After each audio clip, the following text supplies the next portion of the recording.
let's get straight to it. So the Buffalo massacre shooter, he killed 10 people. I think what we're not talking about, that I hear a lot of people say, but we're not realizing that being a poor white in this country is very tough. You feel me? Because all white people know that inherit, they've inherited some type of privilege. But just imagine inheriting privilege but still being like a loser. You feel me? Still being one of those people who they don't have much talent, but they just got the privilege to not be harassed. But I've been across the country in places like Ohio and Kansas and certain middle, like mostly middle America. I'm talking about like from Alabama to maybe Nevada. That middle part of America, the whites are really poor. They really struggling, especially in Ohio, man. In Ohio, I've never seen white poverty so bad. So just imagine, they seeing black people out doing them. They seeing Spanish people out doing them. And then they also seeing other whites out doing them. Then the girls in their city don't even want to mess with them. They want to mess with the basketball player, the football player, the track star and stuff like that.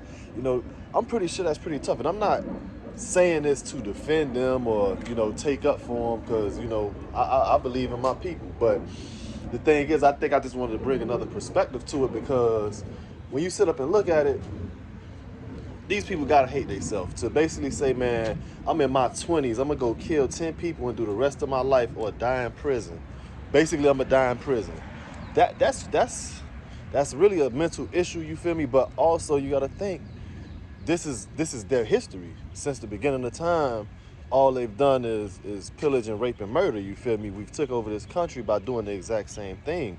You feel me? What's the difference between the guy who walked in there and shot up all them people and Christopher Columbus? Except for the fact that he's celebrated, you feel me?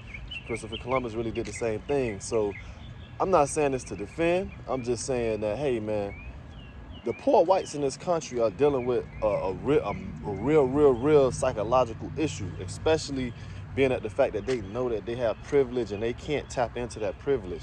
And then a lot of the poor whites, they grow up in situations just like us. Their fathers was in prison, their mamas on meth and dope and stuff like that. So they dealing with the same thing. So that's why you hear them say, oh, I don't know what white privilege is because I grew up poor and stuff like that, because their privilege is just means that when I'm riding down the street, I'm not gonna get pulled over and harassed, and I'm probably not gonna get shot, but I'm still poor. And being poor, I believe being poor is like, it can cause great damage to people, you feel me? I've seen it send a lot of my homies to prison because they could not access the wealth that they needed to change their life. So, that's just a thought. You feel me? I'm gonna always kick when an issue happens or something pop off. I'm gonna keep it consistent. But yeah, man, I believe that the poor whites are going through something, and then you got to realize the reason why they don't want the abortion thing to go down is because, look at it like this: if they're the minority and they've done such grave acts, it's not going to affect the Donald Trumps and the Jeff Bezos. But the poor whites who are at the bottom, they gonna catch the brunt of all the hell that their people have done over the thousands and thousands of years. And then over this time period, the poor whites never owned slaves. You feel me? Don't get me wrong, they had it better than us. They probably was the ones doing those lynchings and rapes and stuff like that. And they were overseers. But an overseer just meant that you was a manager. A manager ain't rich. You just made enough bread to feed your family for your girl to probably go sneak out and smash the slave master who owned the farm. So they dealing with the same thing we dealing with. And I'm big on, I want to use my platform to show people that it's not about race, it's about class. Don't get me wrong, racism exists. I'm not saying it don't exist. I'm not saying prejudice and discrimination don't exist. But what I'm saying is, it's not about race. It's about class, because I've been all across this country, and there's a part of Ohio and Cleveland where everyone is poor. The whites, the blacks, and I believe the white people are more poor than the black people in that area. You feel me? Just to be honest. But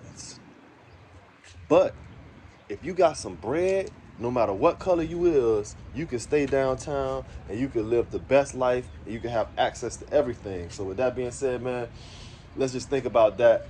These poor whites are dealing with some crazy situations because they know there's privilege, but they don't have access to it. The rich whites treat them like poor white trash. You feel me? Because we didn't make up the term poor white trash.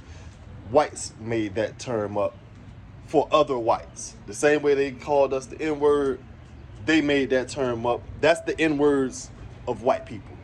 And that's what they dealing with, man. And what's crazy about this is he's going to die in prison. You feel me? He killed 10 people, so I don't have no sympathy for him or nothing like that. I'm just saying that I believe we got to stop looking at it as on the surface and look at what's going on behind inside the person's head who could do something so obscene, something so crazy.